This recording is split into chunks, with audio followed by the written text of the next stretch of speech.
Revered panelists and the esteemed participants, I'm extending heartiest welcome to all of you in this significant event where we shall get engaged in an insightful discussion on Education 5.0, a global standard in the arena of education, driven by the agenda of integrating technology with human emotions. I introduce myself as a practicing master trainer and learning facilitator accredited by HRCI and SHRM, and which is more relevant, that I'm a lifelong learner. Today's event has given me a great opportunity to learn from Stephanie and Dr. Rajdeep Dev. Two revered panelists are with us. Let me introduce both of them. Stephanie, the esteemed Director of Learning and Development at DSB Mumbai. Apart from being a part of institutional leadership and a subject specialist in the discipline of education, she's an illustrious expert in framing and implementing ingenious and innovative pedagogical interventions. She's a stalwart for promoting alternative learning paradigms that are instrumental in ensuring cognitive proficiency, emotive sensitivity, and behavioral resilience of the learners. Thank you, ma'am, for joining with us. Thank you very much. We also have with us another panelist, my dear friend, Dr. Rajdeep Dev. Dr. Rajdeep Dev is a renowned human process facilitator and a globally accomplished expert in engineering multifarious strategic interventions like design thinking, mind mapping, force field analysis, appreciative inquiry, cognitive restructuring, frugal engineering, cognitive apprenticeship, and many more. So let us come directly to the various questions pertaining to Education 5.0. So my first question to Stephanie, ma'am. Ma'am, what do you believe are the defining features of Education 5.0 as compared to the previous iterations, and how do these characteristics will make learning more humanistic and shape joyful learning experiences? I'm going to start off with the fact that Education 5.0 will be the most personalised learning that children will ever experience, because the whole point about 5.0 is making sure that education meets individual needs, the skills and the interests of all the students. And often this can be done using technology, but it can also be done without.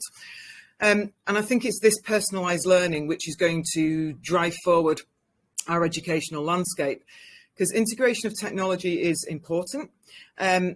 But I also think that the technology has to be very carefully thought about, and it needs to underpin learning. So it's not just technology for technology's sake.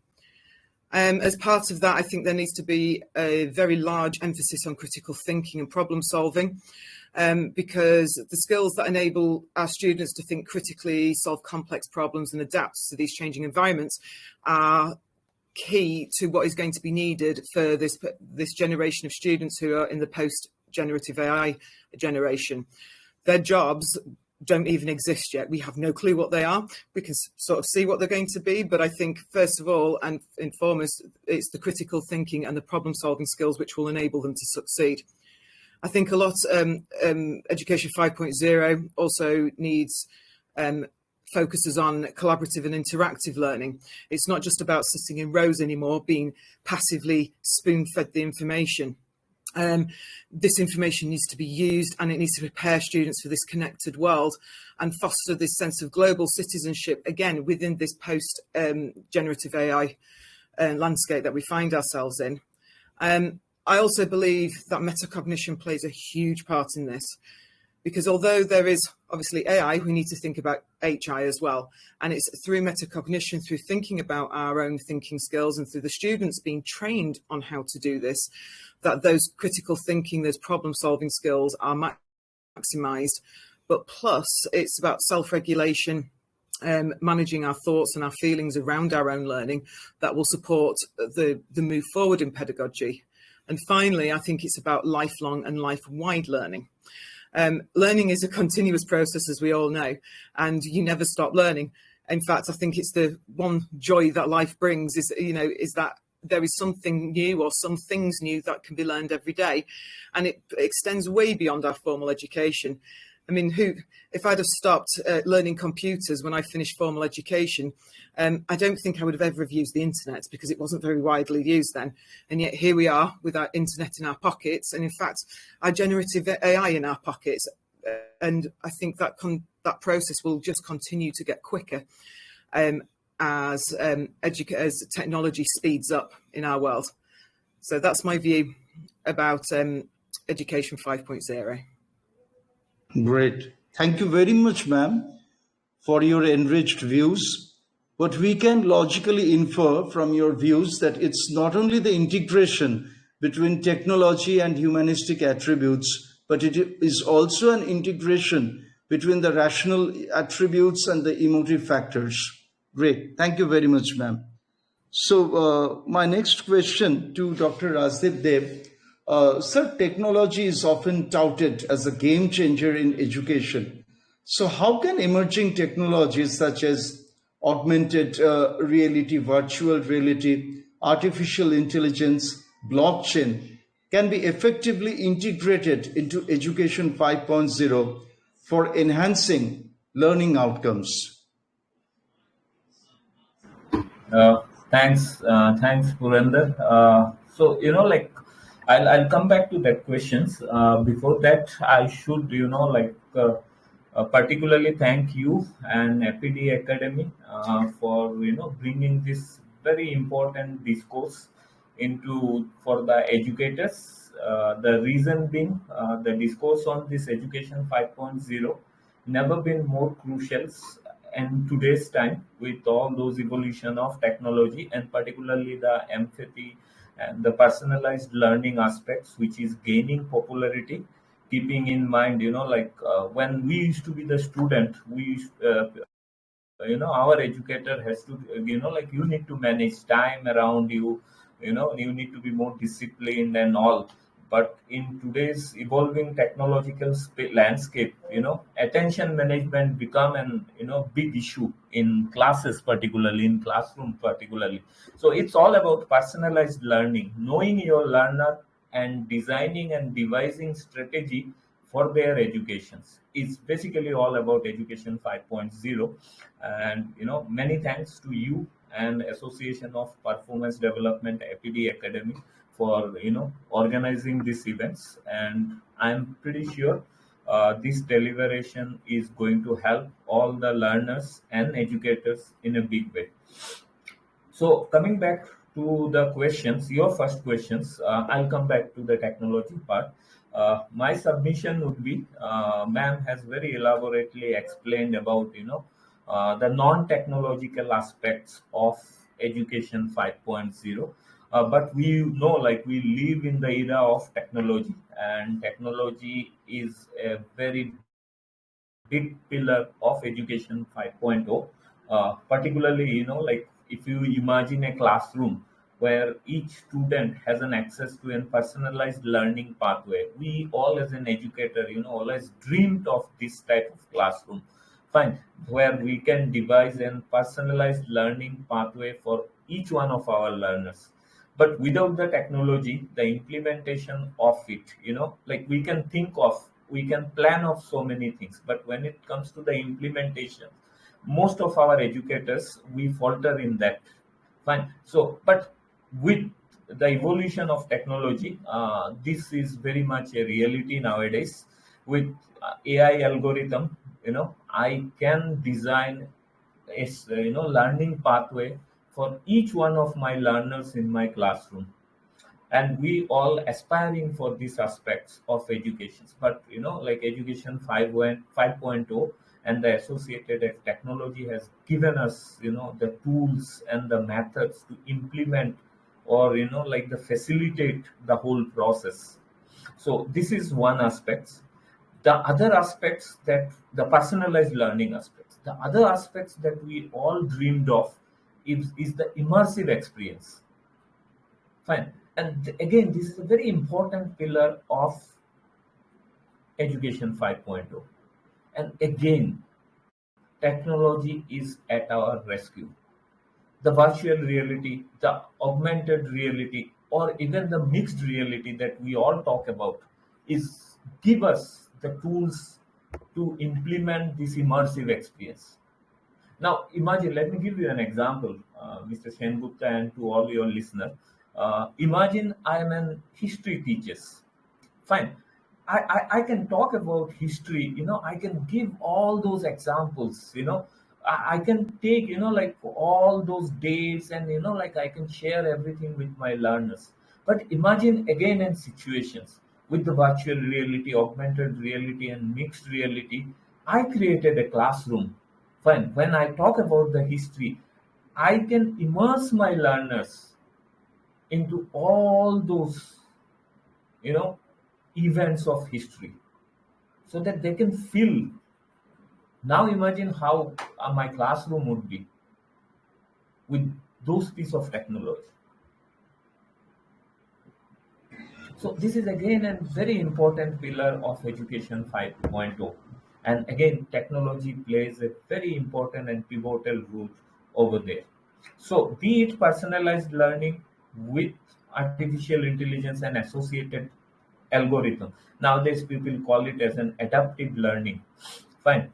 I'll be able to create a classroom where, like I can address each learner's and each learning style of my learners in my classroom.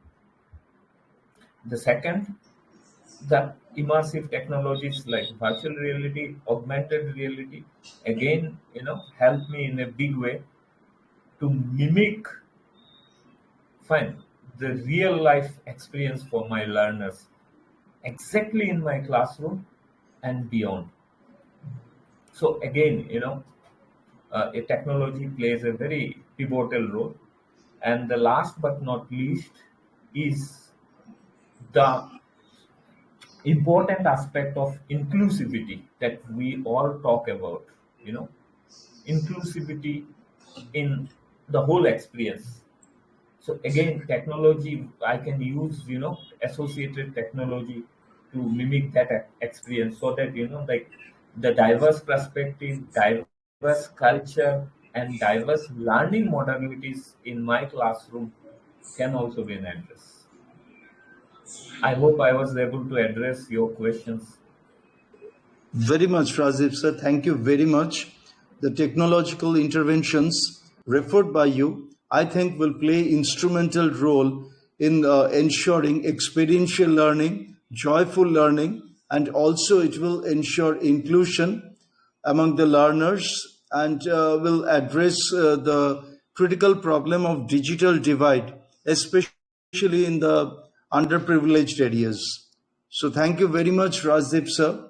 So we expect that very soon in the different faculty development programs as well as the student empowerment programs, these technologies will be applied by you, and that is going to empower the learners and the faculties to a great extent. Thank you very much for your contributory inputs. Thank you very much. My question to Stephanie, ma'am. Uh, Ma'am, since you are one of the stalwarts and experts in pedagogical interventions, can you specify some facilitation techniques which can foster the cognitive as well as the emotive qualities specified in Education 5.0? Because you are referring again and again regarding the critical thinking, logical decision making, and creativity at one end, and also the emotional intelligence, empathetic sensitivity, and the social sensitivity, commitment to societal elements on the other end. So, ma'am, do you feel that there can be some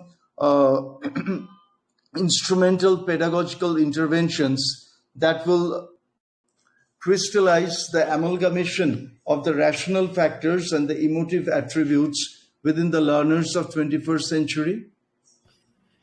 Yeah, I mean, I can think we often do one day a term. We at DSB have a off curriculum day, and we call it a cross curricular learning day, which I think is which is a really good example of Education 5.0, because it's not just separated into maths, geography, history, whatever. It's all mixed together to come together to think about normally social issues. So, for instance, our last cross-curricular day, the students got to think about the types of societies that they would like to drive and like to invent. Now, at first, some students thought about having societies which were very open and everybody shared everything, but they had no rules. And so they found out through experiential learning that rules are needed for society. There is a very good reason why we have some rules, and we have social norms and beliefs. Whereas another group went directly the opposite way and had very distinct roles, lots and lots of rules governing every part of their society. And their society also broke down because people weren't very happy in it. So that was a really interesting experiment. And the students spent a long time, with their own thought processes, thinking about why it had broken down, what they did as a group, how they could have improved their collaborative learning. They also used a lot of technology in terms of being able to create their own worlds. They were using a game called Roblox, actually, which they used to create their own world and show people through their own worlds, which was good fun, and the children were very creative. But they were also pointing out the various factors of their worlds, how they were managing their own worlds.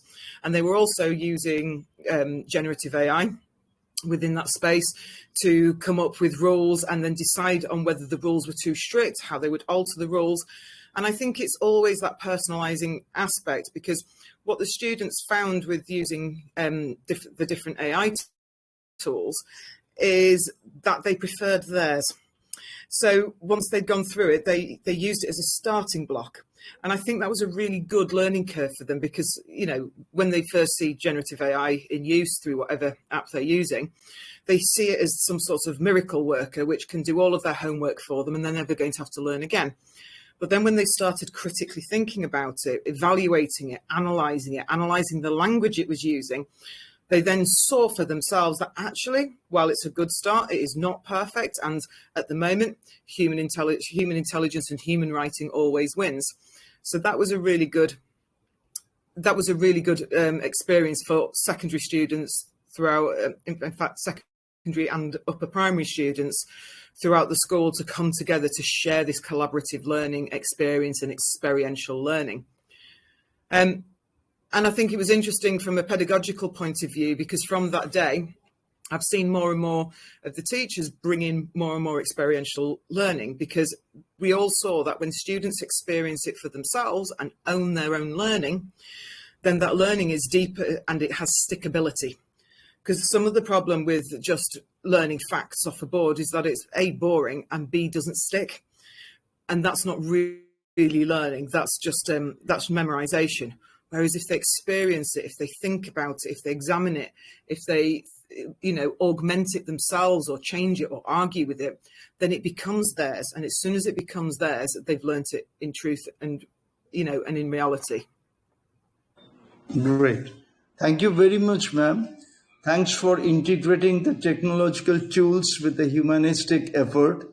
And in this way, you have specified, I think, the essence of Education 5.0, that is the integration of technology and the humanistic factors, that is the humanistic facilitation techniques. Thank you very much, ma'am. Thank you very much. And thanks for placing so much emphasis on collaborative learning. Yes, that's undoubtedly a tool for learner empowerment, especially when the learner group is heterogeneous. Collaborative learning plays an instrumental role in empowering the learners. Thank you very much, ma'am. In this context, and referring to the wonderful facilitation techniques as specified by Madam Stephanie Holt, Dr. Rajdeep Dev, do you feel, as an expert of various creativity related interventions, Do you feel that design thinking is an integrated approach that can build up both the cognitive forte, like critical thinking and creative thinking, within the learners, and at the same time, it can make the learners more empathetic and more socially sensitive and more responsible global citizens? Your opinion in this regard. Over to you, Dr. Rajiv Dev.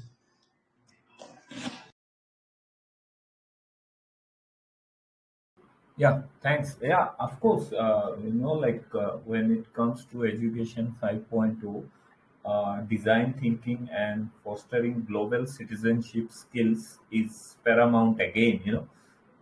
Let me illustrate this with an example again. So imagine, like in high school projects where, like students are tasked with addressing a real world issue.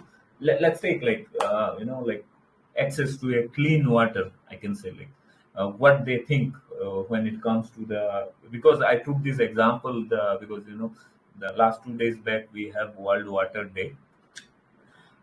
So, like for those underprivileged communities, so through design thinking principle, applying those design thinking principle, student would empathize with, like those underprivileged communities, and when it comes to the access to clean drinking water for them, and this is possible when we'll apply the principle of design thinkings in devising that, as an educator, in devising these particular projects for the students. Because, like brainstorms, when we'll brainstorms with them with the potential solution, any prototype ideas, where you can provide them, or iterate, or your iterations based on, let's suppose, on feedback from them. So this process not only hones their problem solving abilities, fine, like the whole process of, giving an is this one, access to a clean drinking water to the underprivileged communities. The process not only hones their problem solving abilities, like, but it will also nurture empathy, and this is very much possible when we'll apply the principle of design thinking while devising that particular projects with your students. So, and of course, like when we choose topics like this, the global citizenship skills also, become very much prevalent. I hope this particular examples sync with you and your audience when applying the whole process of design thinking principle in imbibing the global citizenship skills among the learners. And many more, climate change, field environments, all those projects we can think on, and we can, use our design thinking principles in devising those projects for our learners and involving them, when we'll brainstorm on all those aspects. It's not only, like address their problem solving skills, as well as the other aspects also can be, developed simultaneously. Yeah, thank you very much, Dr. Rajdeep Dev.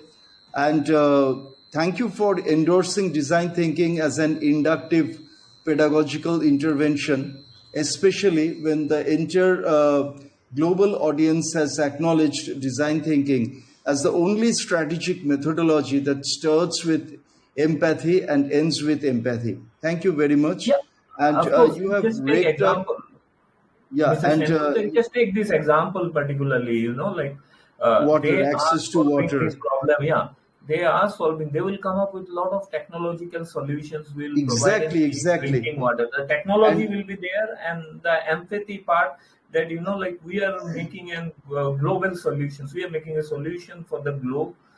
So that those underprivileged people are also going to get so benefit. another So instance of think, integration, another yeah, instance of the thing. integration between empathy and technology. Yes, and the Singh talks about, this is the very facet of global education 5.0 and society 5.0 that we all are looking at. And thank you for touching another cornerstone of Education 5.0, that is social sensitivity and commitment to societal needs. Thank you very much, Dr. Rajdeep Dev, for your eloquent inputs. Thank you very much. My question to ma'am in this regard, ma'am, Education 5.0 has placed emphasis on collaboration and interdisciplinary approaches.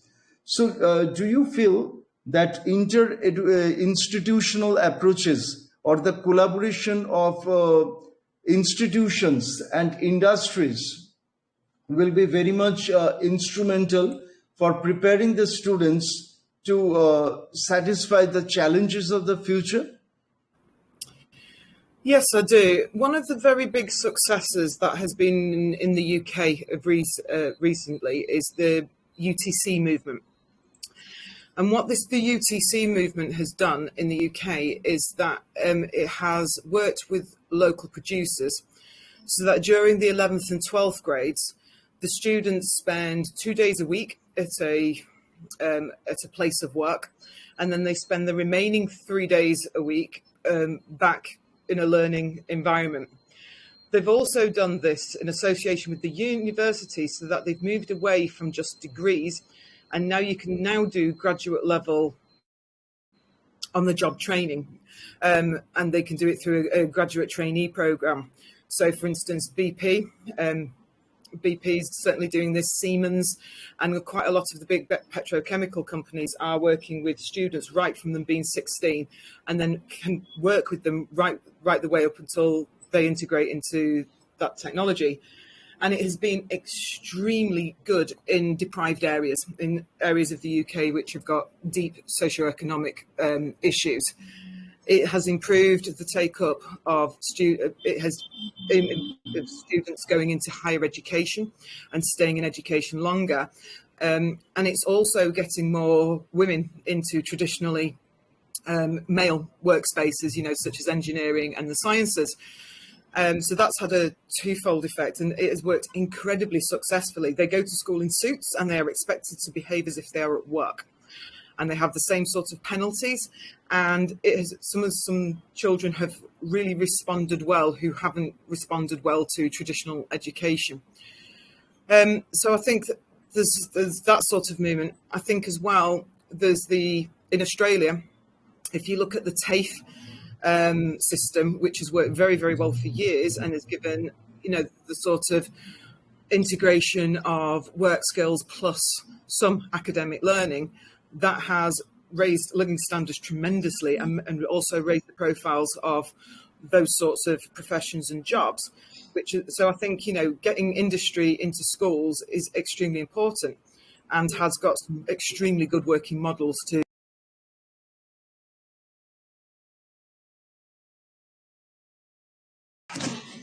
Thank you very much. Now, one very, very personalized question from my end. As far as my profession of the different colleges and higher institutions throughout the country,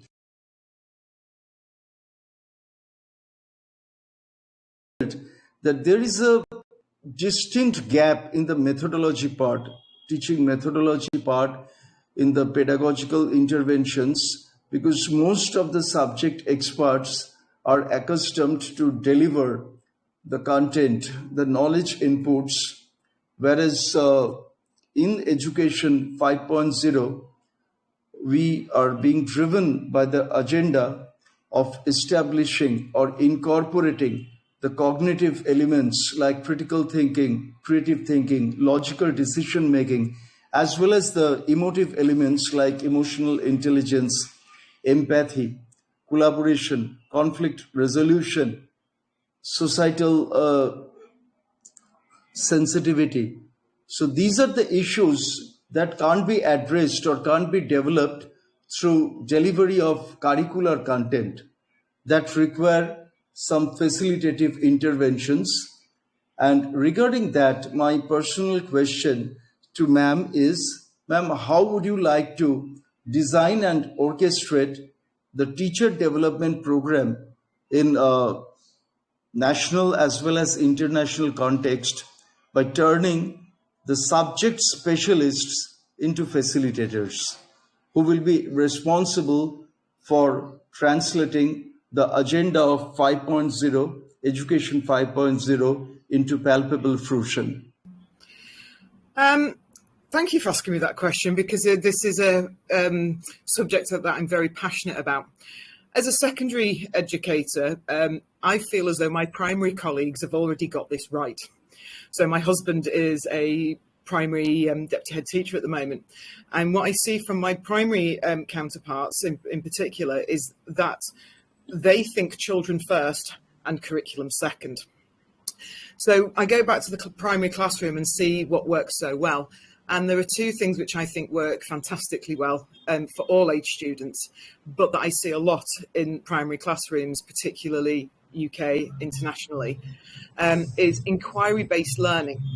So, for instance, giving the children a big question to ask, whether that be about maths, whether that be about English, giving them a big question. Such as, why was the Romantic movement so important in literature, or across the arts movements? And letting them see, and letting them take their own way, means that obviously you need to give them some sort of SOP, and you need to give them criteria in order for the final project to be. But I think inquiry-based learning allows students to discover their own passions, their own ways, use their critical thinking skills, use their metacognitive skills to think about what they need help with, what they need support with, and that sort of thing. And I think inquiry-based learning plus project-based learning, which they can be both at the same time or they can be separate, is the way to go. One of the things that we do as teacher trainers when we are training teachers in the UK is that we'll often give them hypothetical classes and say, okay, you've got two students with visual needs. You've got two students who are new into the country and speak no English. You are here in the curriculum. Where are you going to take them next? And let them play out their projects and their inquiry based, even within school, or outside of school, based, in a more theoretical discussion, but thinking about those individual students, how they're going to help and how they're also going to move the rest of the class on, leads to a far better learning experience than lecturing them about what students with visual needs need in order to learn, because they discover it for themselves. Because every time as the facilitator, you're saying, yeah, that will work, but this won't. And that's what our jobs, or my job as a facilitator is to support their needs and also ask the right questions at the right time to move the learning on. And I also think the flipped classroom is useful. So pedagogical knowledge and theory is important, because if you don't understand why you're doing what you're doing, it makes life difficult. Well, that doesn't necessarily have to be learned in school or learned at teacher training college. That can be learned at home for study. And then there's Socratic discussions, the problem-based learning, or the collaborative arguing around the projects can happen with the facilitator there to, again, ask the right questions at the right time and augment that learning and push everybody's learning forward. And I think the traditional methods are pretty much falling by the wayside, because they are just not providing the real world experience that teachers or undergraduates of any kind need in order to be able to fulfill their jobs meaningfully on day one. Thank you very much, ma'am, for placing emphasis on gamified learning. And it is relevant to mention that the Education Ministry of India has published one excellent literature, that is the toy-based pedagogy. It's an excellent one. So your deduction is very much relevant to the toy-based pedagogy publication, the essence of it.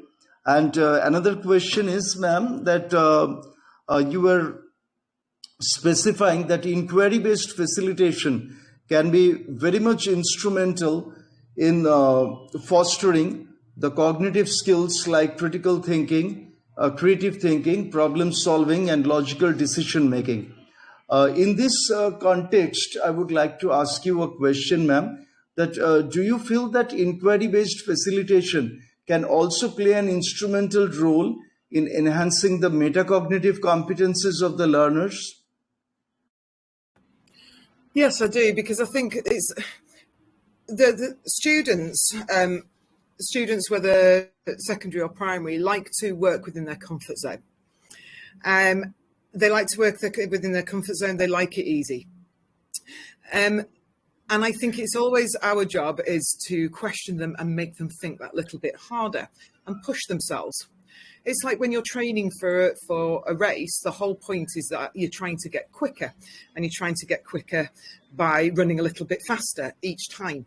And that's what, and I find it very, very important that we train thinking as much as we train our body to conduct physical exercise, because if you are left to coast, if you are left to be able to just receive knowledge, that's all that you'll do. And I think it's really important that we use whatever techniques and methodologies, toy-based, Socratic, questioning, facilitation of all sorts, means that what we're trying to do is push that thinking muscle, that critical thinking muscle, that metacognitive muscle, just that little bit further each time, until the student is able to do it for themselves when they come into the workforce. Thank you very much, ma'am. Thanks for placing emphasis on the alternative learning paradigms like experiential learning, gamified learning, problem-based learning, discovery learning, and also the pedagogical interventions like inquiry-based facilitation. So my question to Dr. Rajdeep Deb in this regard, sir, as a global educator, you have encountered the different communities, the different academic institutions, and you have gauged the need of the learners throughout the global arena. So looking ahead, what potential future development or trends do you anticipate within the realm of Education 5.0, and how these factors can shape its implementation in all aspects of education? I mean, the factors which are embedded in Education 5.0.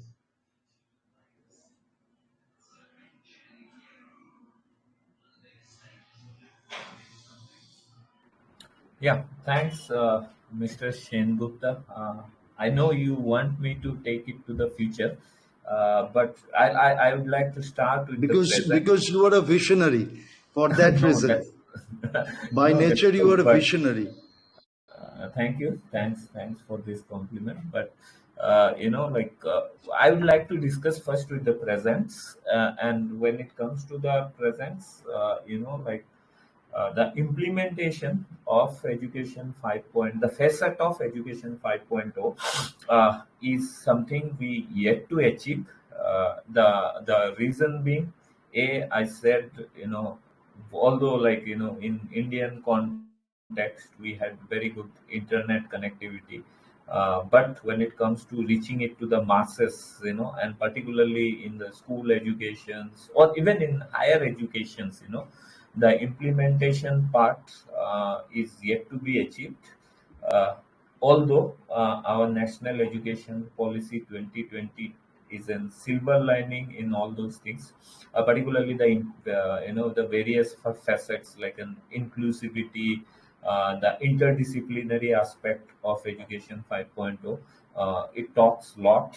It talks about the credit based system that they are talking about will open plethora of opportunities for those learners. Nowadays, other than this, in absence of the credit based system, I could see the present system, if you do a, let's suppose, a BSc in any of the specializations, you cannot talk about the technology, or the industries who deal with the technology will not entertain you. If you do some liberal arts, and on that, you need to talk about something digital marketing where analytics and other thing comes. they will tell that you are the content guy. What do you know about analytics and all? I mean, with your education systems, people will be very skeptic. Although if you could throw some certificate to them, they may entertain you. I mean, the industry people. But without those certifications, like they will be very suspicious on your capabilities. But we know, like, education is always an holistic, and it's mere practice, like an of 3 or 6 months on any particular topic, at least will enrich your vocabulary in such a way that you will make sense to your audience. But when it comes to the conventional education system, it is not the case.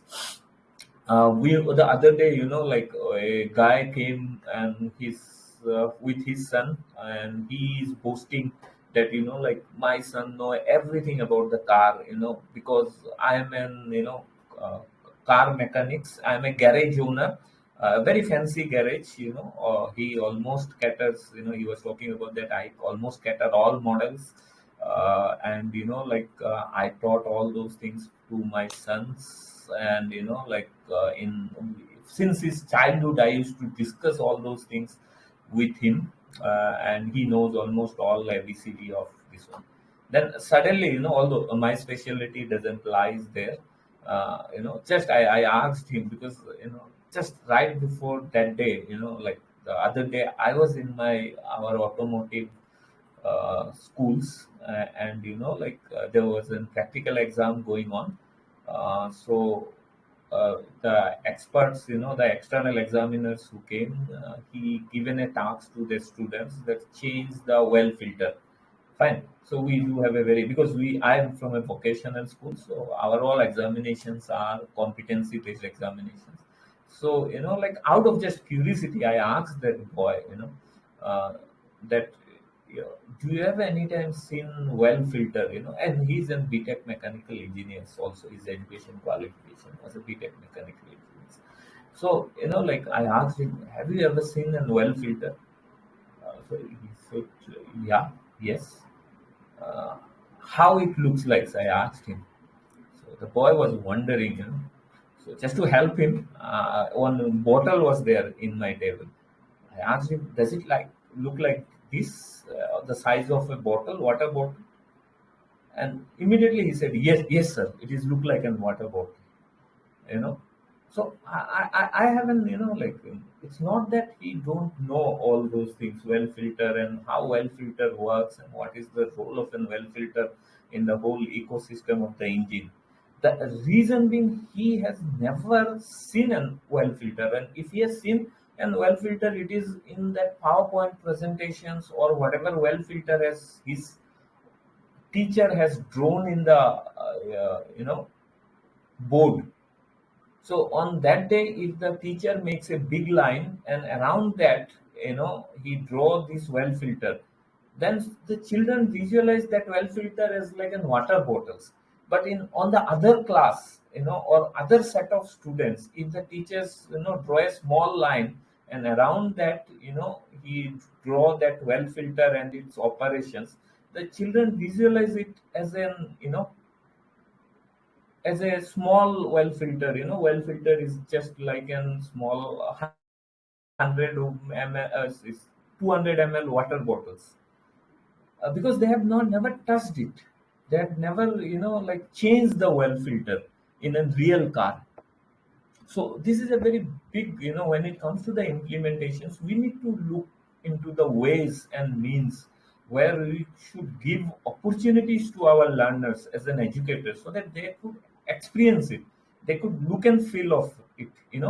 So I know, like, in many of the scenarios, it is not possible to bring the real car and give a lecture on well filter. But we as an educator, at least, can go to any workshop and get a well filter itself. No need to bring that car. In absence of the resources that we can bring a car and give a demo on the well filter, we can bring a spare, well filter or a used well filter, and show it to our learners, so that the poor guy needn't have to struggle to visualize on his own way. that how should a well filter looks like. So we need to facet. So I could foresee that lot of more experiential learning needs to be implemented into the classroom. Uh, we always become, as an educator, we always become a crybaby. We always tell, oh, this resource is not there, that resource is not there.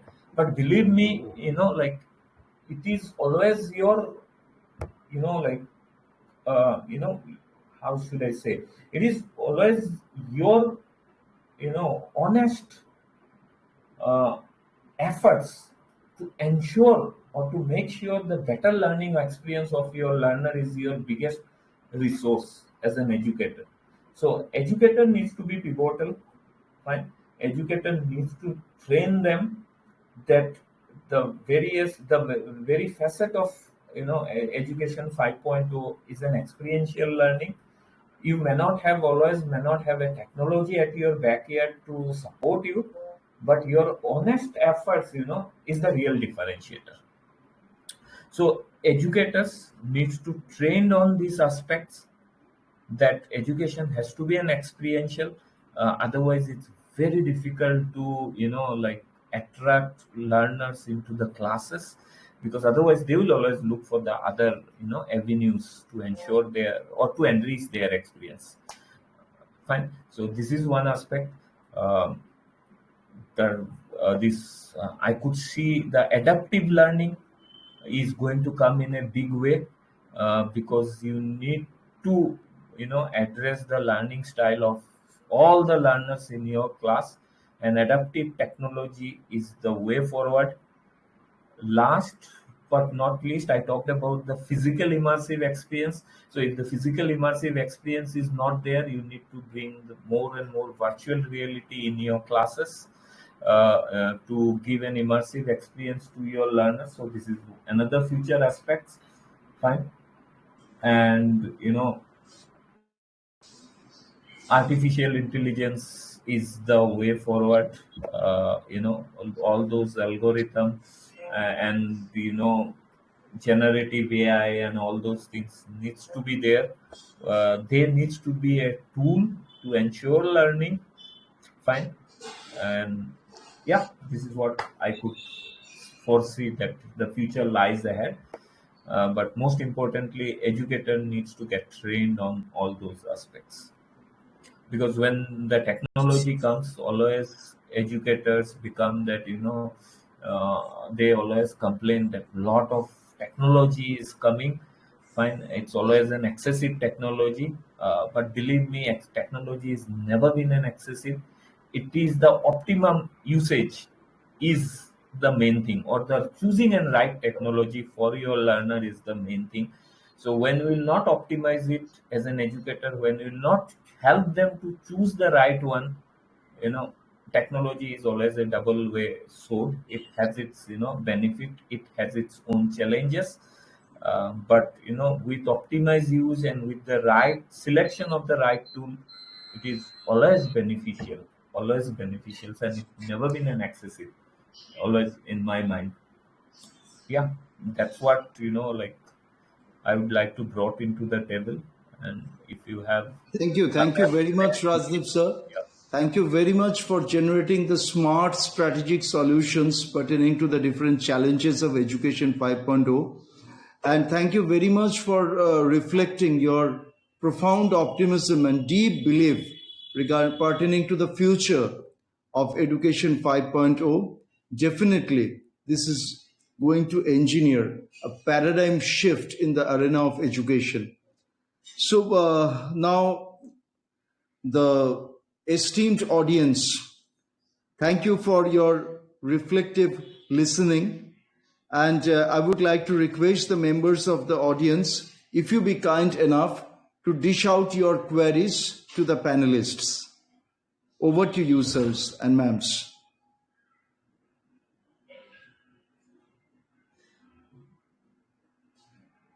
Any query from any one of you?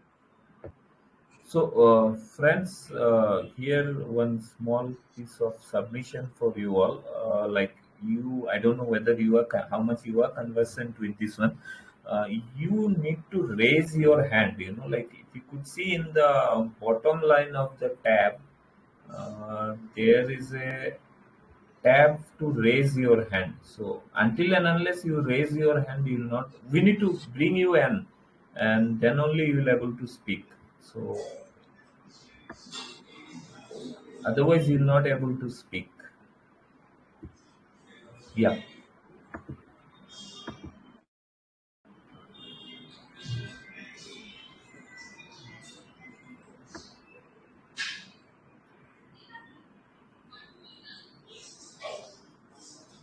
Yes, ma'am. You can now unmute yourself and you can pose your questions to our experts.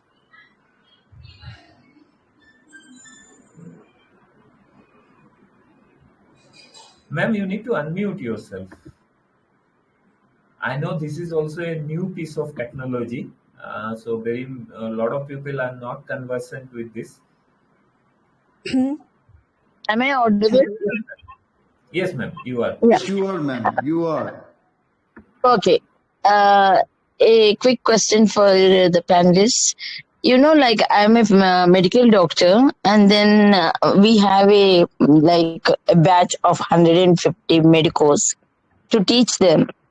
And how best it is to go for a psychomotor skill development, what will be the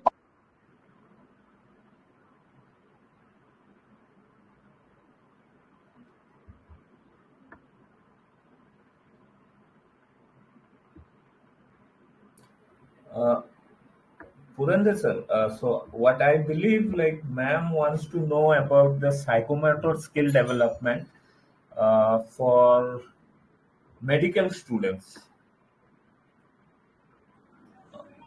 I think Yes, there sir. is an Yes, sir. audio issue, but what I heard, and if I could articulate her on her behalf, she was asking about the psychomotor skill development of a medical students, I believe. Ma'am, you can still unmute yourself. I don't know, like see, sometimes the browser you need to give the access of your mic, then only you'll able to.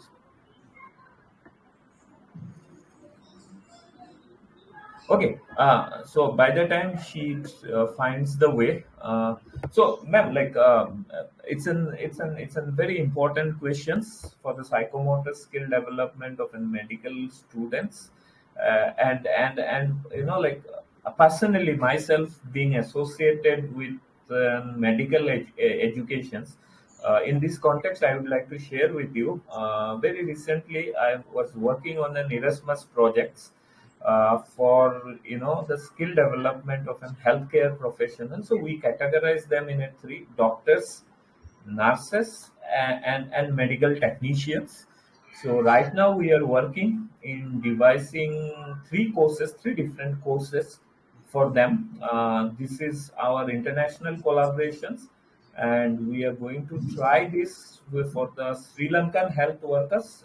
This is our pilot projects capacity building program on an Erasmus grant, and psychomotor skill development is a very important aspect. So what we are, because our is an online course, so we are bringing lot of virtual reality technology into this. The just to give them an immersive experience, we are using virtual reality and augmented reality very excessively, and we are very much successful. The reason being, last year itself, in the month of November, I was in University of Barcelona, and I was visiting their physical. Although they have a lot of models, physical models, and they have to immerse them. They have a lot of simulators running to ensure the psychomotor skills of the learners. But since our is an online course, so we are only limiting ourselves to the virtual reality. And Madam Holt, if you would like to add anything on these aspects, we'll appreciate. And of course, Purandar sir is also, like if you would like to, because you are also working with a lot of healthcare workers. Interestingly, before I was a teacher, I used to be in the pharmaceutical industry. And Okay.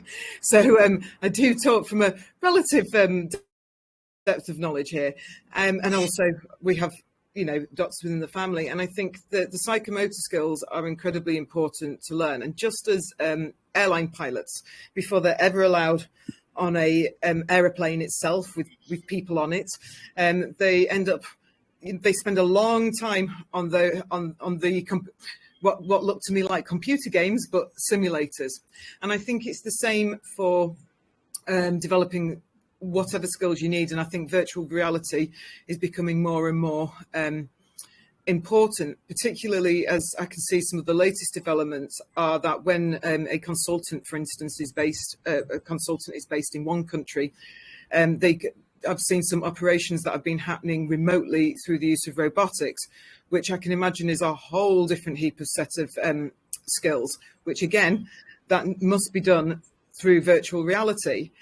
But I think, only by experiential learning can you learn the skills that you need as a doctor. It's important to have the theory behind you and understand what causes certain illnesses and disease, but it's actually the interactions with the patients which elicit the true list, or because there's always hidden symptoms and the list of symptoms that patient has.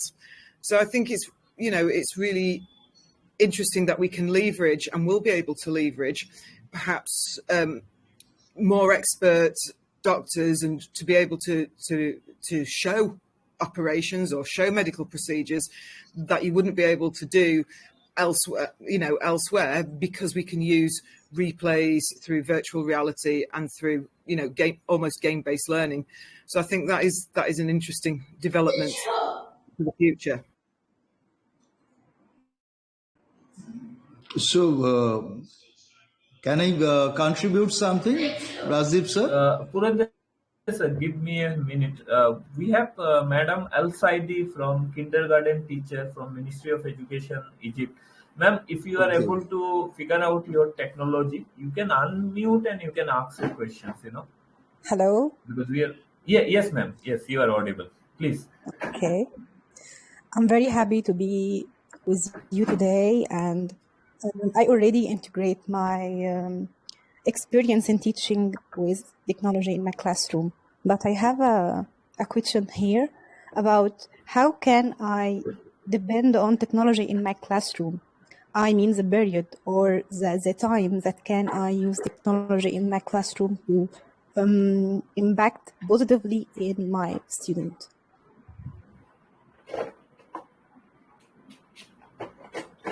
Okay, so what do you mean by that? So when you're saying positively to impact your student, are you wanting in terms of, because for kindergarten the children are just starting to learn to read, so are you wanting it to directly impact them, or do you want it to sort of provide learning experience?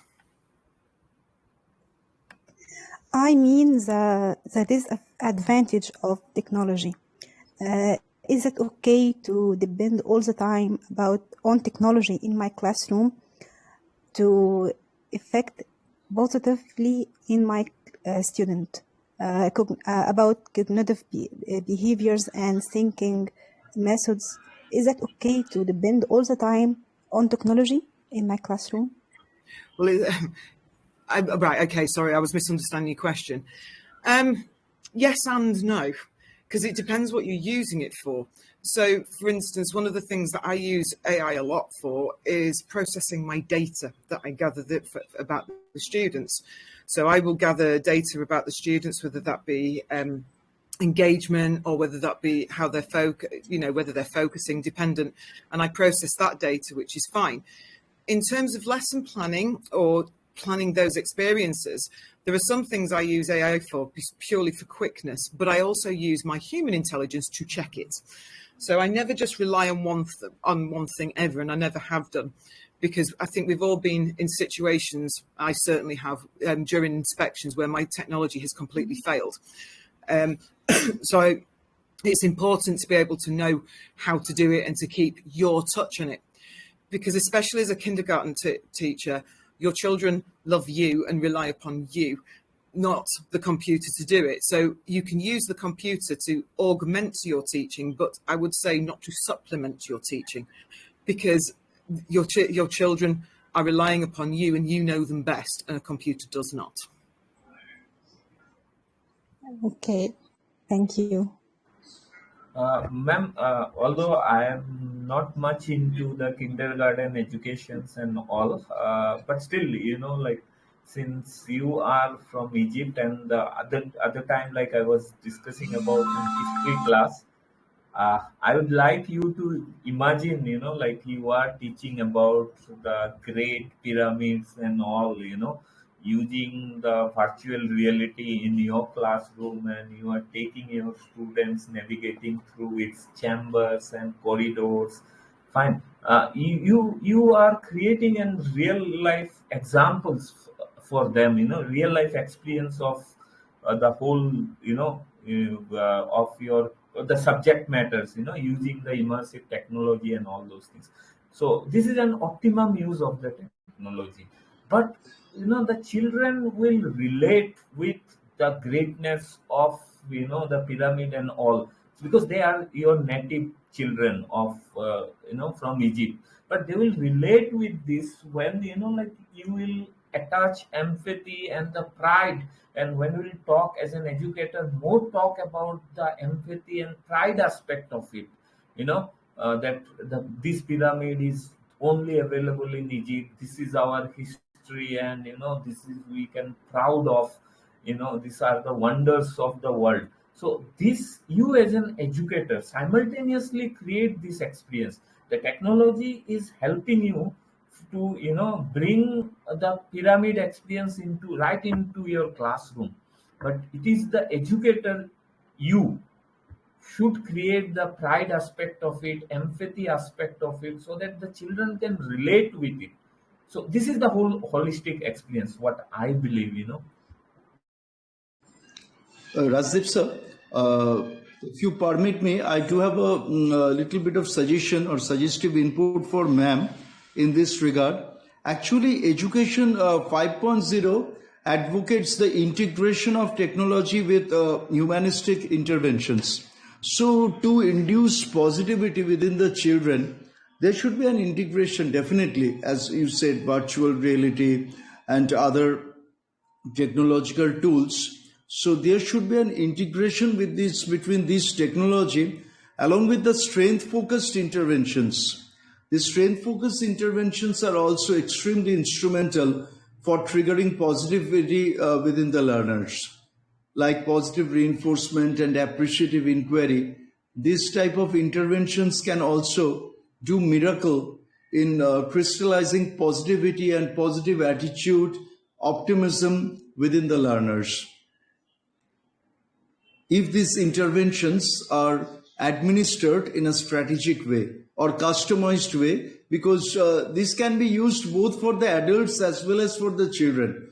So it depends upon the proficiency of the facilitator, how they will customize these strength-focused interventions for triggering positivity within the learners of kindergarten stage.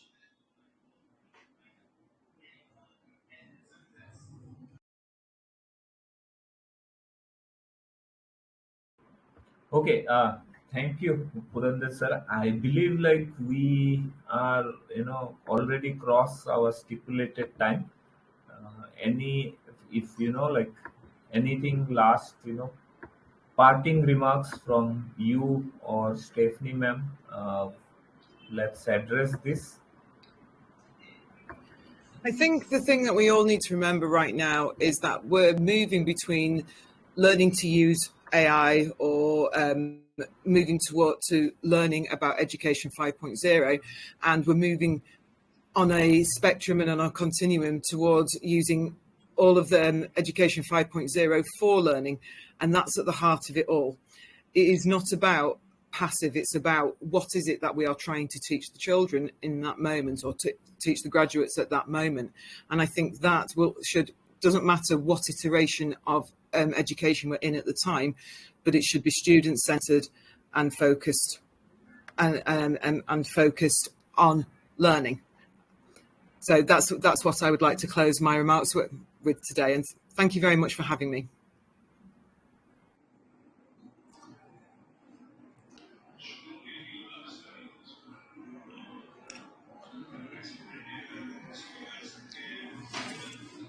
So thank you very much, the members of the esteemed audience, as well as the revered panelists.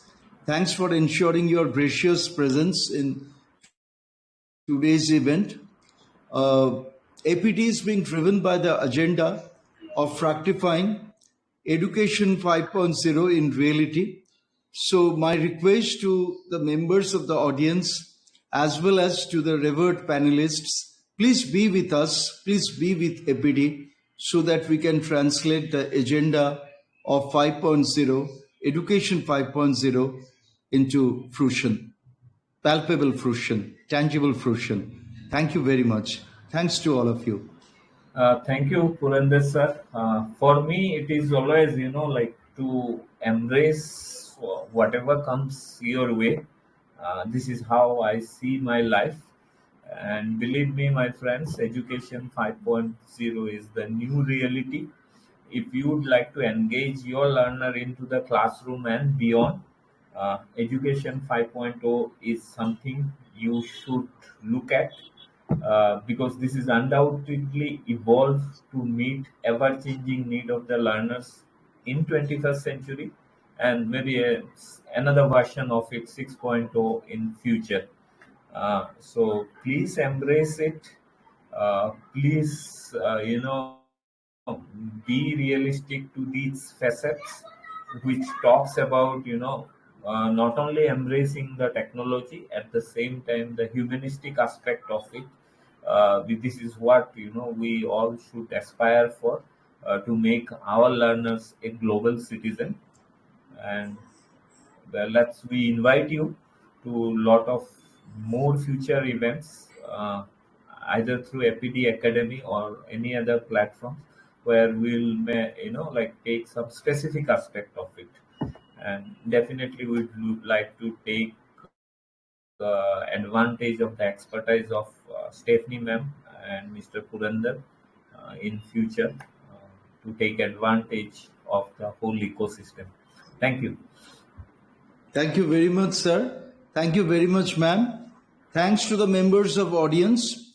So our collective and consolidated effort will facilitate APD to run its mission, translating Education 5.0 into action. Thank you very much. Thanks to all of you.